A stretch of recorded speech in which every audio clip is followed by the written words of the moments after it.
Saludos amigos, buenas noches. Una vez más llegamos hasta sus hogares en ocasión de presentarles su programa El Pueblo Cuestiona, como todos los domingos a las 8 de la noche. Hoy nos honra con su presencia el hombre historia. Decimos hombre historia porque puede hablar de cualquier acontecimiento desde la era de Trujillo hasta el día de hoy, de estos acontecimientos trascendentales que ha conmovido la conciencia nacional e internacional. Hablamos, por ejemplo, como fue el acontecimiento de la expedición de Constanza Maimón y Estero Hondo en el año 1959, el asesinato, el horrendo asesinato de las hermanas Mirabal, del que se cumplieron 62 años el pasado viernes. Realmente esto es para que la juventud de hoy y aquellos que aún peinan canas, igual que nosotros dos, pues puedan ver, analizar cómo se vivía en aquella época. Vamos a hablar también del caso de la ida de Manolo Tavares Justo a las montañas, un hombre que de no morir hubiese hecho lo mejor de lo mejor por este país. Y ni hablar tampoco del caso del coronel Francisco Alberto Camaño Deñó, el hombre que enseñó al mundo de cómo se defendía la libertad de un pueblo, la soberanía nacional. Francisco Alberto Camaño Deñó. 3 temas históricos que ya se están yendo, porque nos estamos yendo nosotros, los que podemos hablar un poco de esos acontecimientos.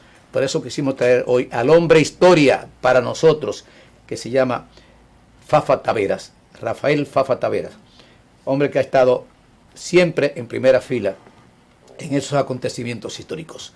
Pausamos, amigos, por unos cuantos segundos. Iniciamos formalmente, amigos telespectadores, El Pueblo Cuestiona, hoy con la honradora presencia del hombre historia, don Fafa Taveras, hombre que puede hablar de cualquier acontecimiento histórico desde la era de Trujillo hasta hoy. Por eso quisimos invitarlo, porque justamente el pasado viernes se conmemoró el 62 aniversario del horrendo asesinato de las hermanas Mirabal, Patria, María Teresa Mirabal.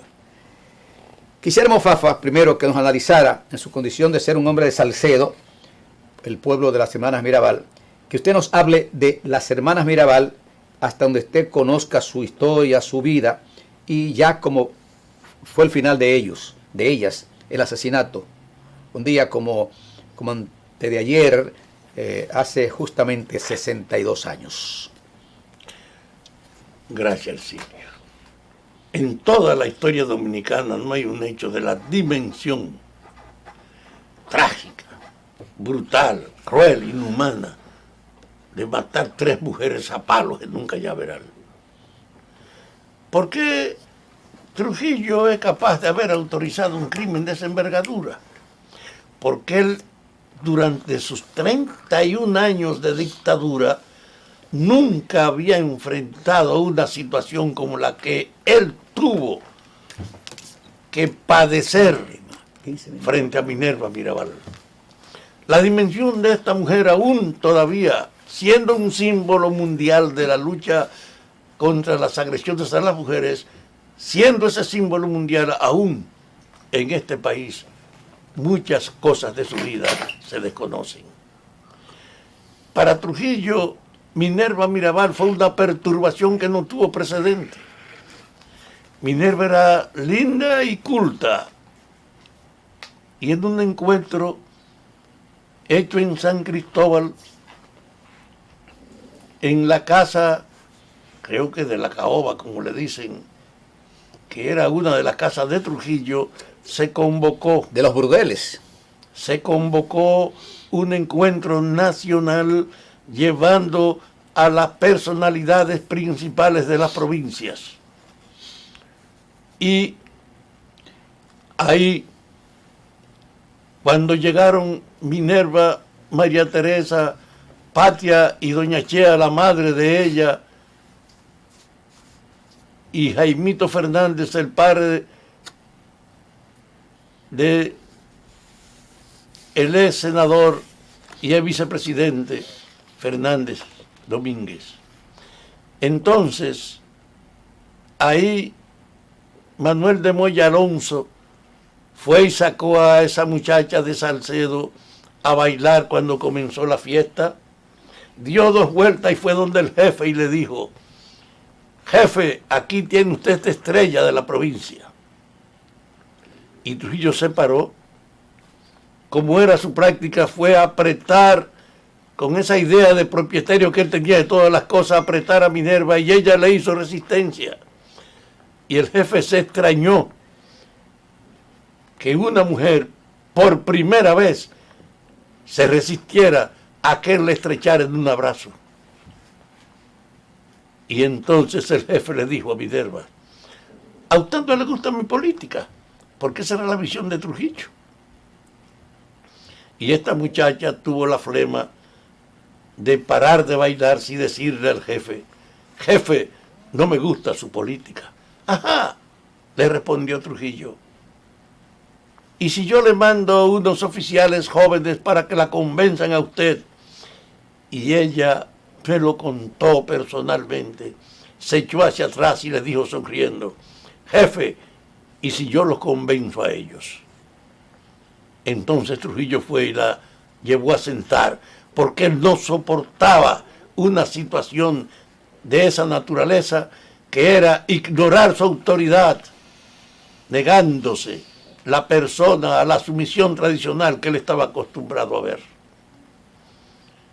En un momento salieron de la fiesta y se fueron, y cuando Trujillo hacía un acto nadie podía salir antes que él, y cuando advirtieron que salieron, llamaron a la cumbre, que era un sitio de control de la capital con el Cibao, preguntando por ese vehículo y ordenando que lo detuvieran.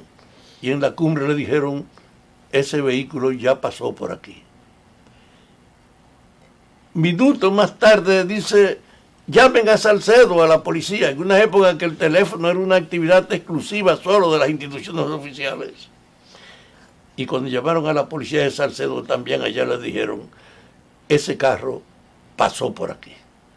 Al día siguiente, Minerva, su mamá y su padre fueron detenidos y traídos a la capital.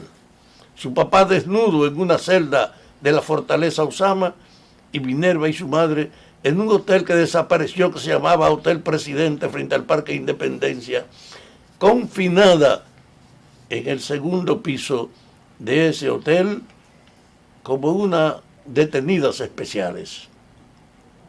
Y hay que saber la perturbación del jefe por esa situación, que organizó a los 2 meses de tenerla detenida ahí, y a Enríquez, el padre de Minerva, preso en una solitaria, mandó a un hermano de Trujillo, a Virgilio Trujillo, al hotel, a pedirle que se prepararan, porque al otro día iban a llevarla a una reunión para que se resolviera esta cuestión de la diferencia de Trujillo con ellas.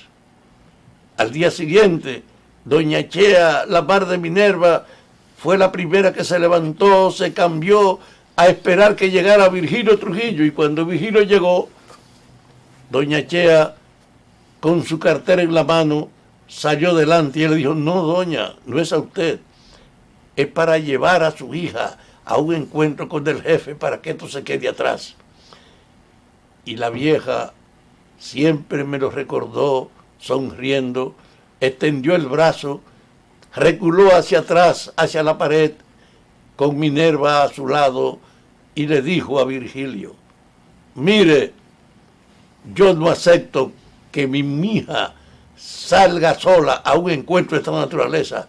Yo prefiero que nos tiremos desde aquí.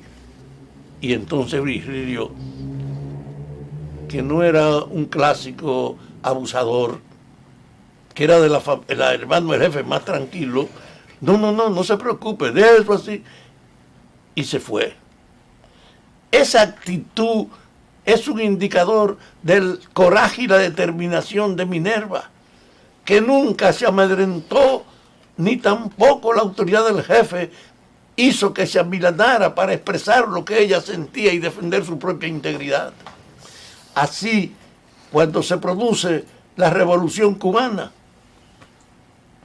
el día 6 de Reyes de 1959, en la casa de Yuyo de Alessandro, que era sobrino de Manolo, porque la mamá de Yuyo, doña Carmen Tavares, era hija del papá de Manolo fuera del matrimonio, allá, en ese hecho, Minerva reunida le dice a todos, escuchando lo que estaba pasando en Cuba en los primeros 5 días del año: carajo, pero si los cubanos pudieron salir de un juguete de dictador que tenían, nosotros no podemos tolerar la permanencia del jefe.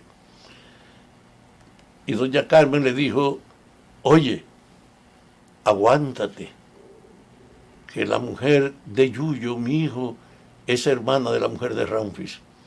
Y ella se fue de ahí ese día después de haber dicho, pero con un espíritu que se expresó en una amplia actividad de propiciar la conciencia de que llegó el tiempo de salir de la dictadura.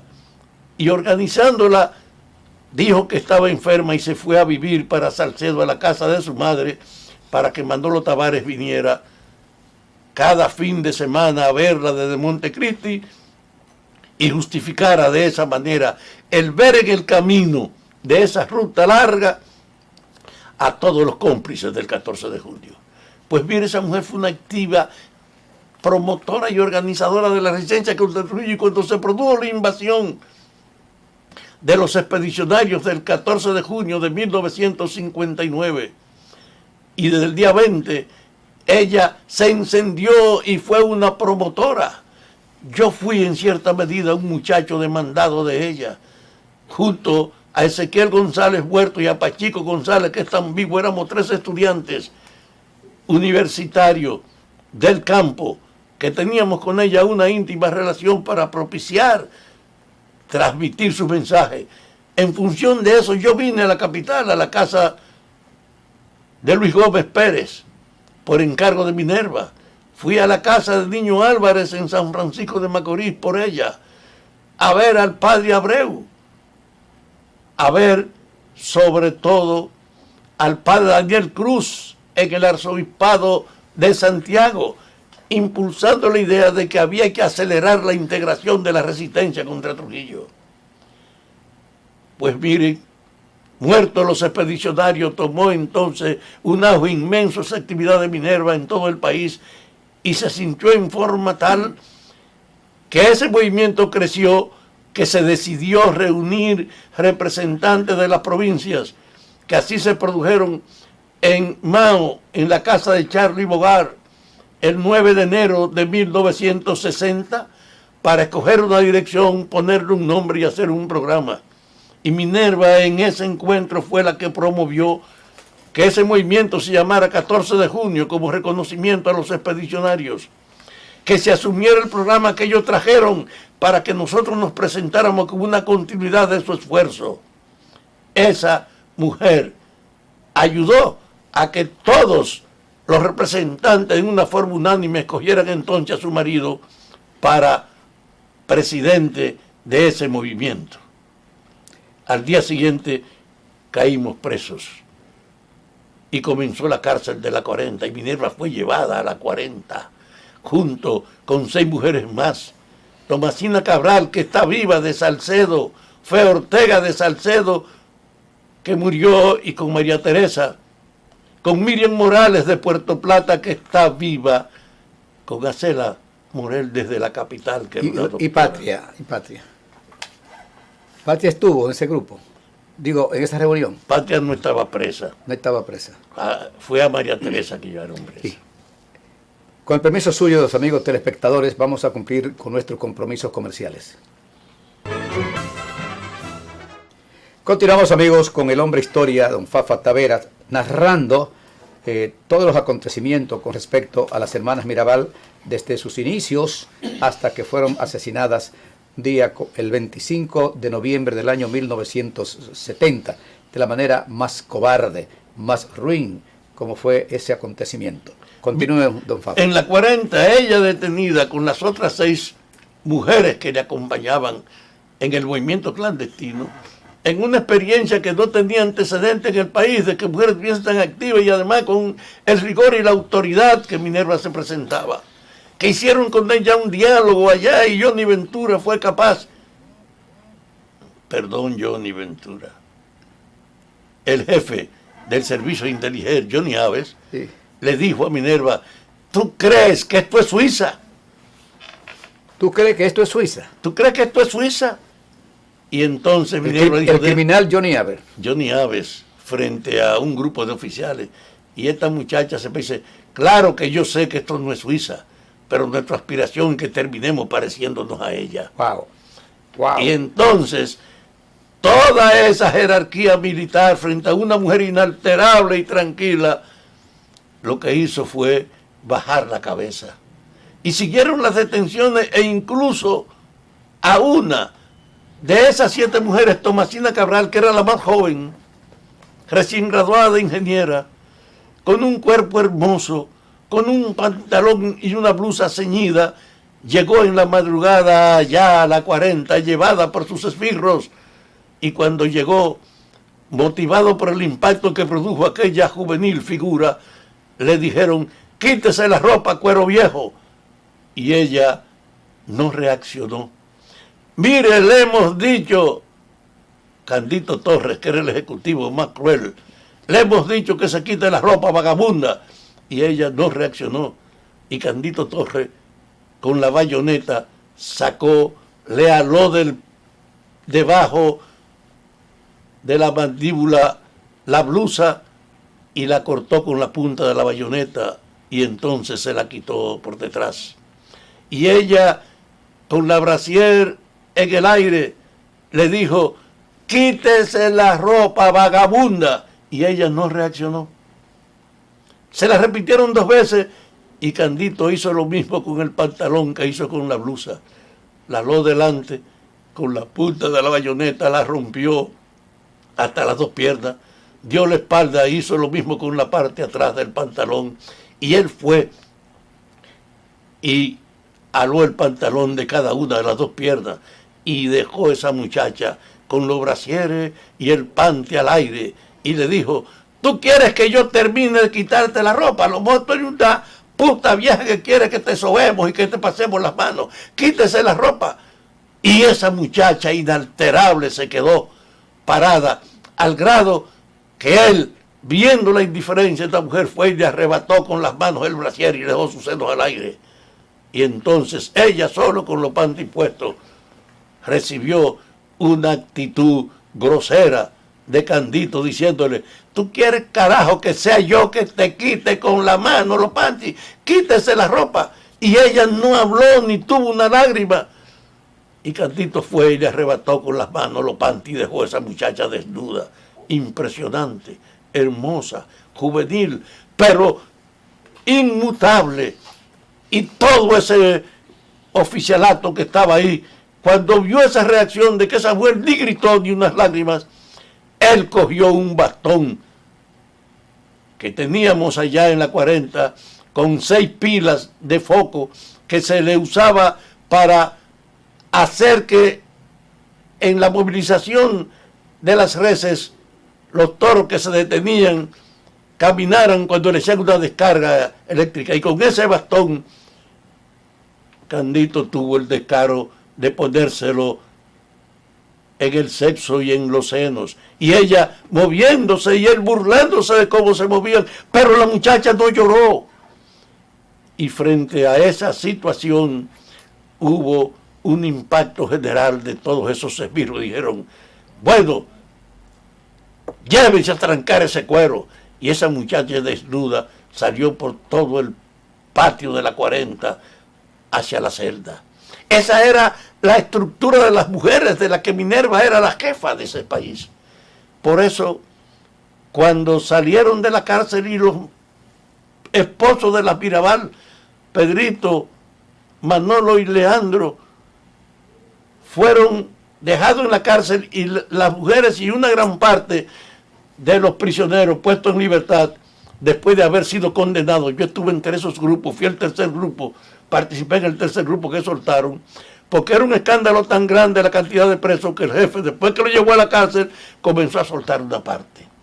Pues miren, esa muchacha fue intransigente con su marido preso, con lo que había vivido, o sea, y le llevaron los presos a Salcedo. Minerva. Sí, le llevaron los maridos a Salcedo para que estuvieran presos, condenados a 30 años y que pudieran ir a visitarlo. y a las 2 semanas de estar en Salcedo se lo llevaron para Puerto Plata. Y aquí se vivió un episodio extraordinario y único. Había una mujer, compañera y amiga de Minerva, que era la directora de la escuela secundaria llamada María Teresa Brito, y le decían Chachita.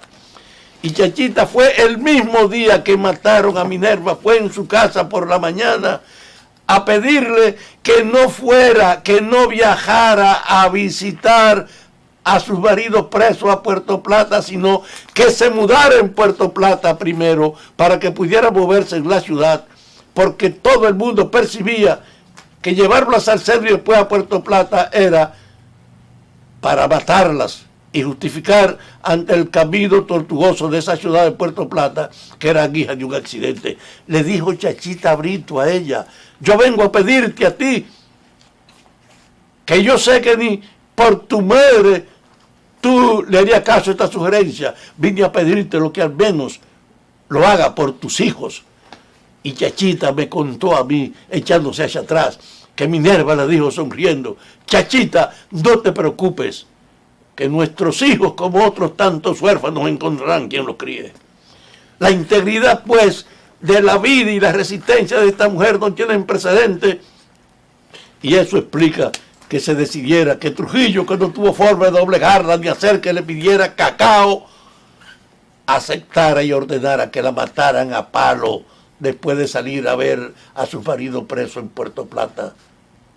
Y un jeep parado en la carretera, como que estaba detenido, tenía ahí a los asesinos de ella, que detuvieron el jeep en que Minerva venía. Y cuando se acercaron al jeep y vieron que eran los agentes del SIN, María Teresa, la más joven, salió corriendo y la alcanzaron y la trajeron arrastrada por una larga cabellera que tenía. La metieron a las 3 en un cepillo, y a Rufino de la Cruz, un salcedense del campo de Minerva, o sea, el chofer, que no era su chofer, sino su amigo. Pero ese día del hecho, Minerva salió a las 10 de la mañana de su casa y fue a un centro comercial donde trabajaba Rufino y dijo: tengo un problema, mi chofer no ha venido. Era un primo mío del campo que, alarmado por las informaciones, dejó de ir entonces ese día.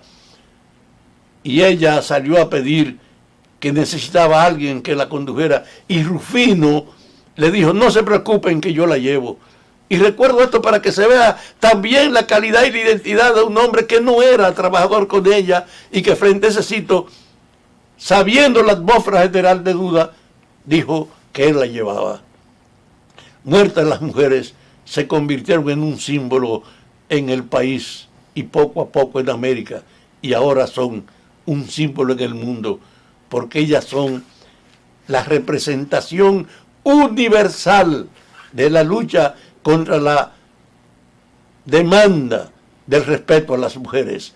Y por eso el 25 de noviembre es un día de trascendencia a la altura de lo que yo aprecio, es la calidad espiritual y el símbolo de las Mirabal y sobre todo de Minerva, que trascendió a todo el comportamiento de un pueblo, que nunca se doblegó frente a un tirano, que no se detuvo organizando el pueblo para empujarlo a su emancipación, y que incluso a la hora de su muerte, según los esbirros, que fue a mí a quienes le confesaron la forma en que mataron, ella, cuando la sacaron del carro para llevarla al matorral, salió sonriendo, no con lágrimas, sabiendo su destino.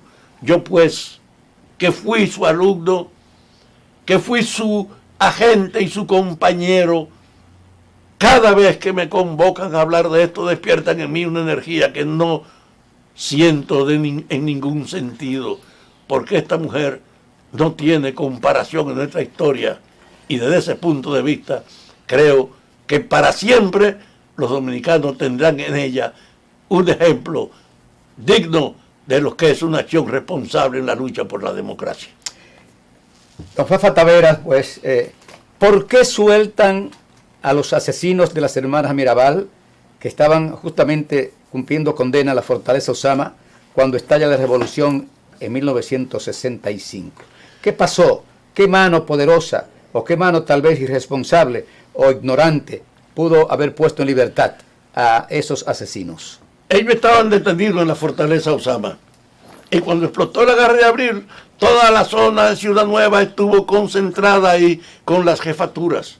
Yo era con Juan Miguel Román el corresponsable militar del 14 de junio, que era el movimiento de Minerva y de Manolo, y que participaba en la guerra estableciendo un comando en la calle José Gabriel García, esquina Bel Air, en una casa donde vivía una Vargas, hermana de Banjovanex.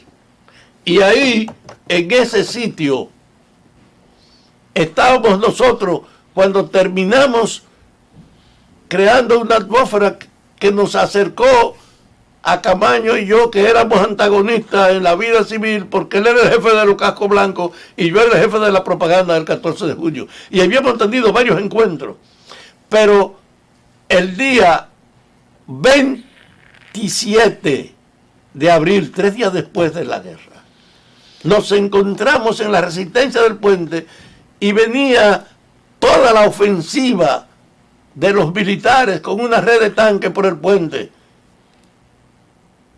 Y venían porque la embajada de Estados Unidos, que ahora está muy de moda, convocó en la tarde de ese día a los militares, a Peña Gómez y al que ejercía la función de presidente de la República, Molino Ureña, asimismo, que había sido diputado y por eso estaba ahí. Presidente de la Cámara de Diputados. Y entonces estaba ahí. Lo convocaron a la embajada y le dijeron el 27. El embajador no estaba aquí, había llegado a Estados Unidos ese día. Y le dijo, vengo a decirle que ustedes no tienen razón para el levantamiento. Que cesen en esto, entreguen sus armas, que yo voy a diligenciar que le den buen trato.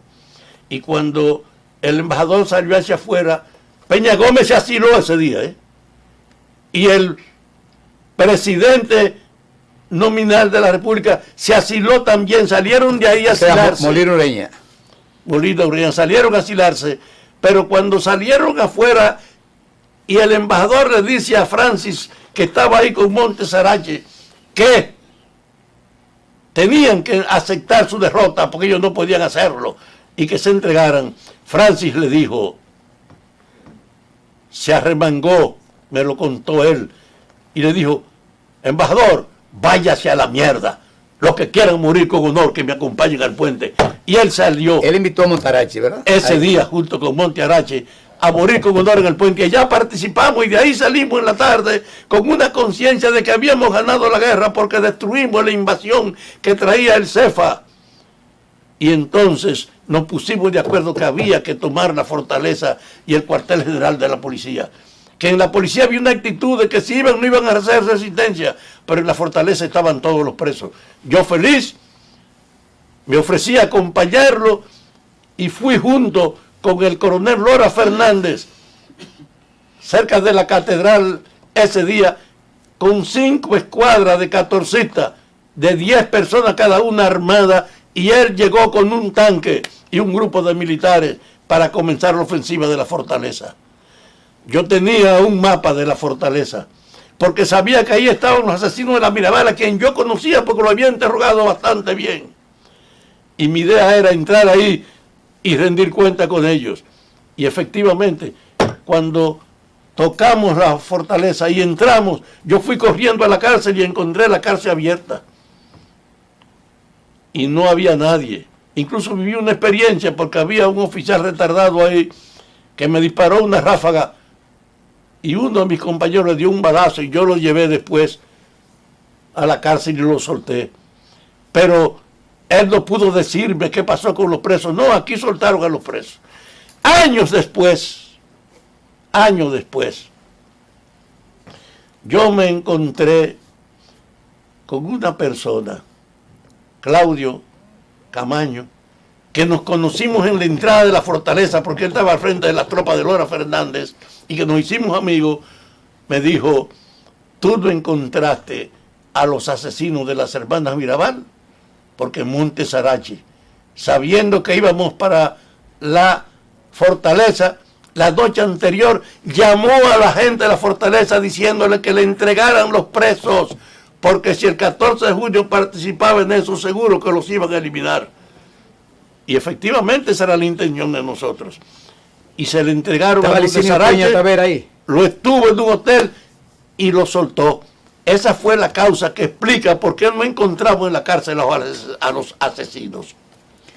Sí, finalmente, no finalmente, sino sobre Camaño, el 27, diríamos, serían como las 11 de la mañana aproximadamente, llega a Radio Santo Domingo Televisión y le dice a Luis Acosta Tejeda, yo estaba cerca de Luis Acosta Tejeda, que abrieran los micrófonos porque Elías Wessing y Wessing había lanzado un volante al aire llamando al pueblo a que se entregara en los aviones, y Camaño cogió el micrófono y dijo textualmente esto, me parece escucharlo en estos momentos. General o coronel, no sé, Elías Wessing y Wessing, le habla Francisco Alberto Camaño Deñó, quien usted conoce perfectamente.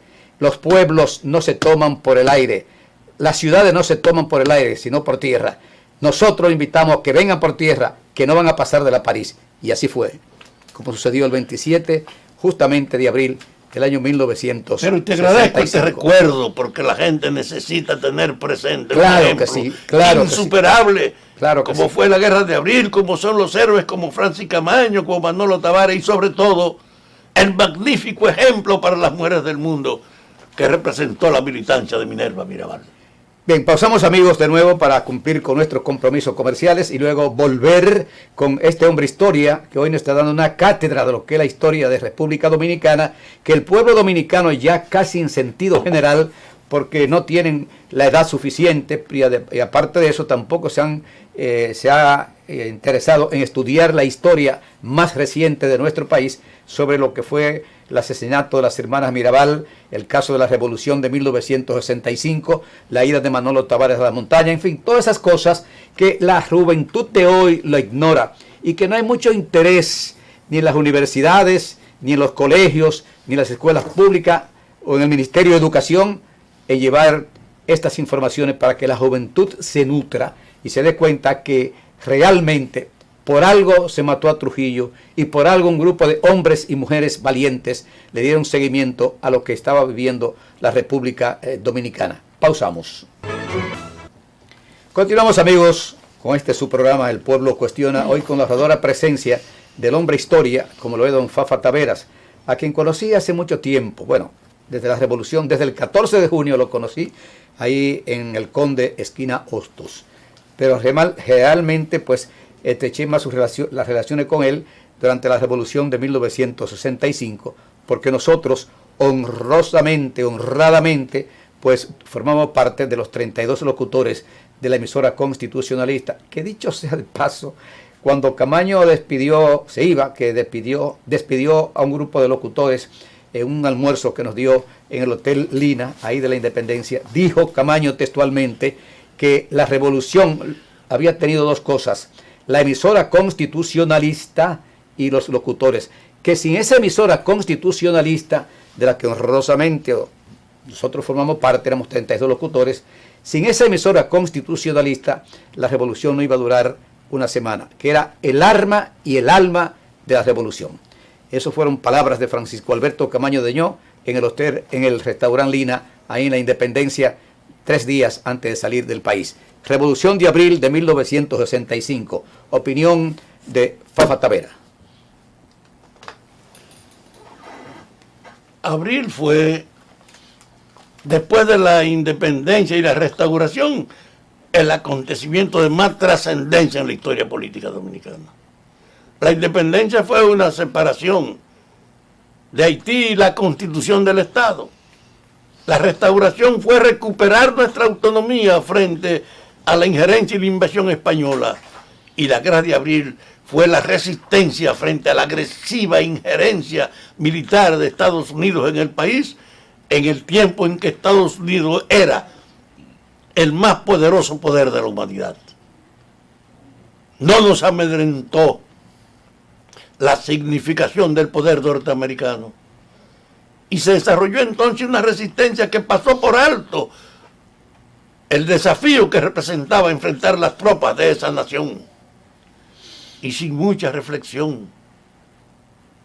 Recuerdo mi diálogo con los militares constitucionalistas y sobre todo con Francis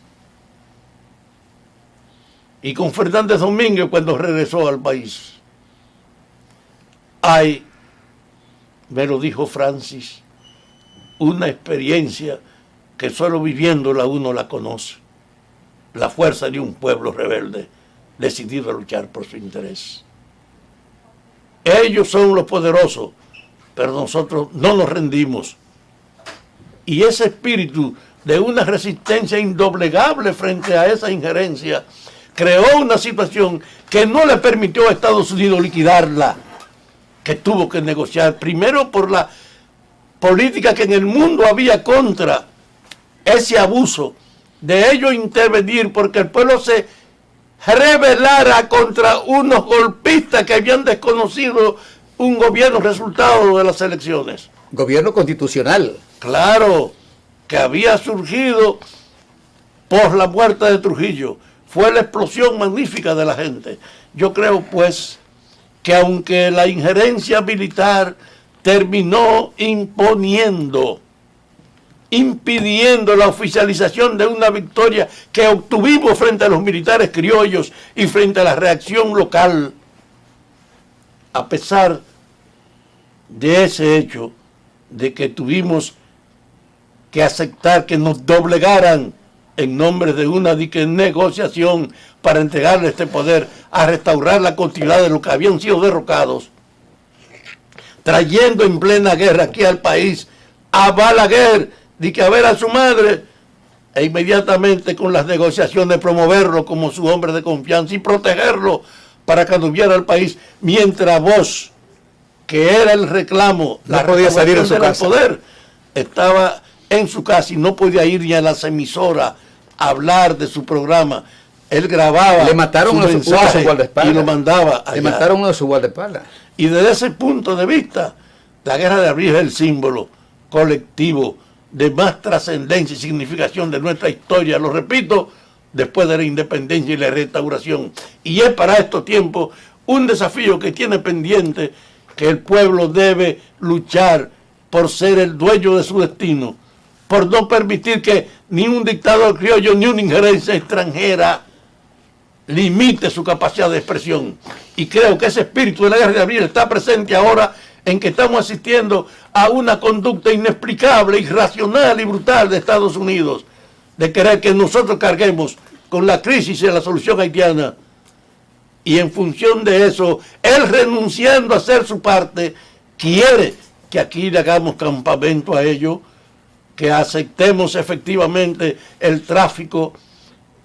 Ellos, que son las naciones del mundo que tienen más experiencia deportando y consolidando la resistencia contra los inmigrantes haitianos, que en su propio país son un factor de discriminación por el color con la gente. Ellos quieren que los dominicanos nos echemos encima el destino de Haití, y nosotros, sin fomentar ningún sentimiento anti-haitiano, sino reconociendo su desgracia, pidiendo que sea una cuestión del mundo, que la ONU sea la que organice la restauración de un Estado que está en franca descomposición. Y yo creo que ahora se ha reafirmado en el alma dominicana un espíritu de unidad que no era común. La abrumadora mayoría está con el gobierno en el respaldo de defender nuestra autonomía y de reclamar que no podemos ser nosotros la solución de una crisis que solo la ayuda mundial puede lograrse en Haití. Por eso yo creo que también ahora la Guerra de Abril es un ejemplo y un estímulo para que, así como nos enfrentamos en el campo militar a las tropas de una invasión, resistamos ahora esa brutal injerencia política y diplomática de Estados Unidos, que quiere tirarnos a nosotros una responsabilidad que el pueblo no puede asumir. Y recordar lo que tantas veces se ha dicho: no caben dos banderas en este país. No caben dos banderas en este país. Pero además, algo que debemos decirlo, redecirlo, que se escuche a los cuatro vientos. Ningún país del mundo de los que están en las Naciones Unidas ha hecho más por Haití que República Dominicana. Es decir, República Dominicana... Ni hace más por Haití. Ni hace tiene más. la mayor colaboración y solidaridad de la nuestra. Claro, claro. Es más, debían ellos darle vergüenza que un pueblo pequeño como el nuestro, y pobre comparado con las grandes naciones, se ha hecho cargo muchas veces de la situación haitiana. Basta ya de injerencias, basta ya de querernos presionar para que tomemos a los haitianos como si fueran parte de República Dominicana. La República Dominicana, y lo dijo Duarte y lo repetimos hoy, será libre, independiente y soberana de toda potencia extranjera, o se hunde la isla.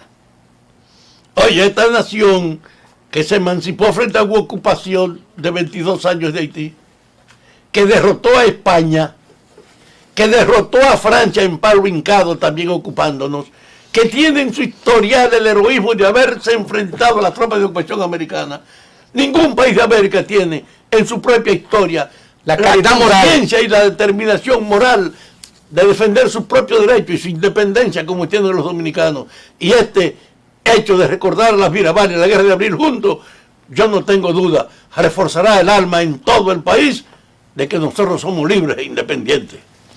Yo quiero agradecer infinitamente,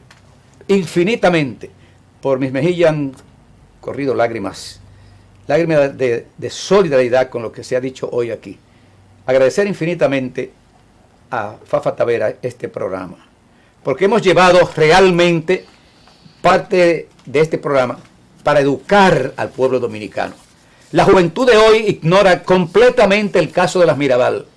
La juventud de hoy ignora completamente el caso de la revolución de 1965. ¿Por qué se derroca el gobierno de Juan Bosch? ¿Quiénes lo derrocaron? ¿Por qué estalla la revolución? El pueblo lleno de indignación. ¿Y cómo tenemos que hacerle frente a 42.000 marines que nos invadieron el 28 de abril del año 1965? Basta ya de injerencias. República Dominicana, lo reitero, será libre, independiente y soberana o se hunde la isla. Gracias. Gracias, Fafa Tavera, por este magnífico programa, por esta calidad de expresión que tú has tenido para con el pueblo dominicano. Le hemos llevado realmente dentro de nuestras posibilidades, de una manera muy modesta, una sana orientación. ¿Cómo fueron asesinadas? ¿Por qué fueron asesinadas las hermanas Mirabal? ¿Qué pasó con la revolución de 1965? ¿Qué pasó con Manolo Tavares Justo? ¿Qué pasó con el asesinato de Francisco Alberto Camaño Deñó, un héroe nacional? Hoy no se sabe dónde están sus huesos, porque fueron supuestamente quemados y lanzados su ceniza al mar. El país ha respondido a la memoria de Camaño, por lo menos un segmento de la población, pero tenemos que unificarnos todos como un solo hombre, porque en estos momentos hay fuerzas poderosas que quieren imponernos cosas que nosotros no podemos cumplir. Gracias, amigos. Gracias, Fafa Tavera.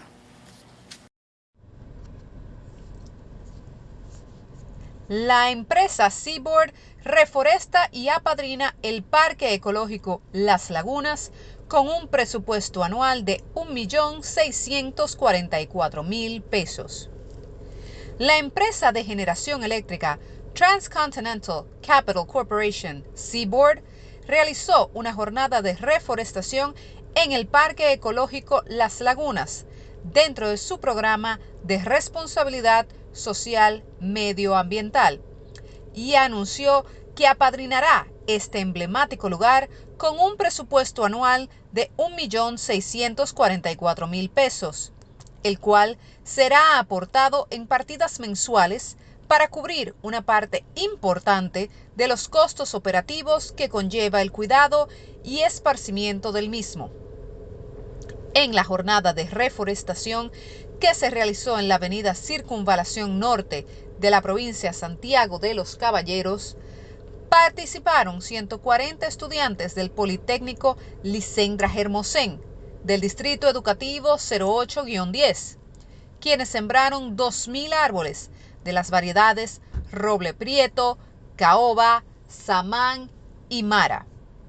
Asimismo, formaron parte de esta jornada medioambiental el presidente de la empresa Seaboard, Armando Rodríguez, el presidente del Parque Ecológico Las Lagunas, Franklin Toribio, la Oficina Senatorial de Santiago, el diputado Mateo Espaillat, los ministerios de Agricultura, Medio Ambiente, Intabaco, la Sociedad Ecológica del Cibao, el Ayuntamiento Municipal, la Gobernación Provincial, el director de Comunicaciones de Seaboard, Miguel Nova, y Ferretería Ochoa. El vicepresidente general de Seaboard, Armando Rodríguez, explicó que este apadrinamiento está contemplado en el programa de responsabilidad social corporativa, el cual se ejecuta desde hace más de 20 años en la empresa y se basa en el entendido de que todas las empresas privadas, pero en especial las industriales, aquellas que transforman la materia prima en productos para el consumo, están llamados a contribuir a la preservación del medio ambiente y su recuperación.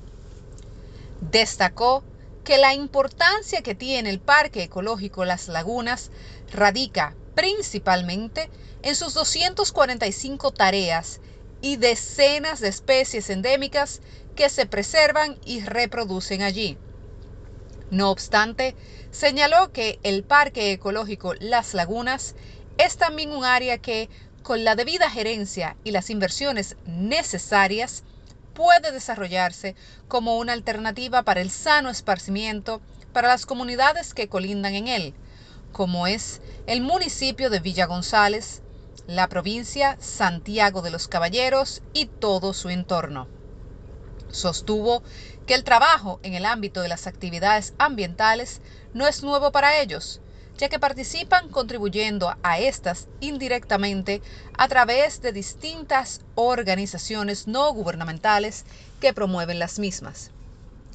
Informó que han decidido apadrinar el Parque Ecológico Las Lagunas con una contribución de manera directa para que cada centavo llegue a la institución y que el impacto de la contribución sea el mayor posible. Significó además que trabajarán de la mano con sus directivos en acciones y proyectos futuros, como lo es la jornada de reforestación que redundará en el beneficio del parque y de los ciudadanos dominicanos.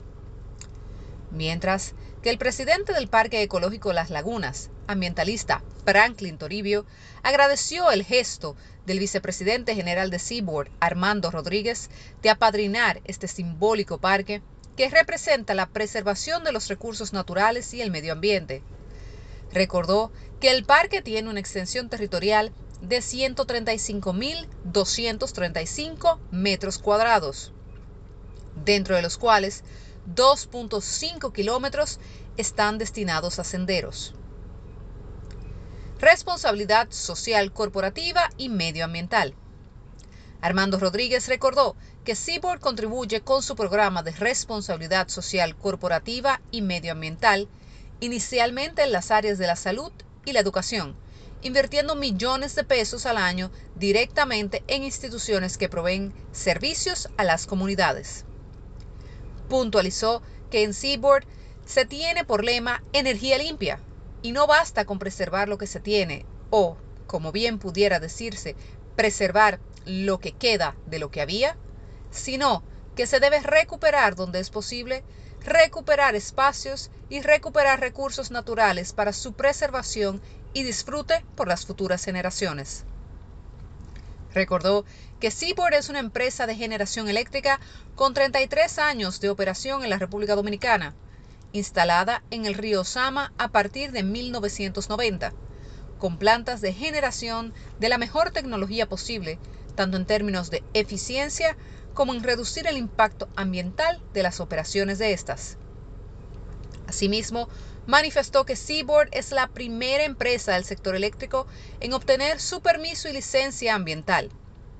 Fue la tercera emitida por el Ministerio de Medio Ambiente y Recursos Naturales, permisos que han sido debidamente renovados y que se mantienen vigentes por cada una de las dos plantas en operación. Empresa Seaboard reforesta y apadrina el Parque Ecológico Las Lagunas.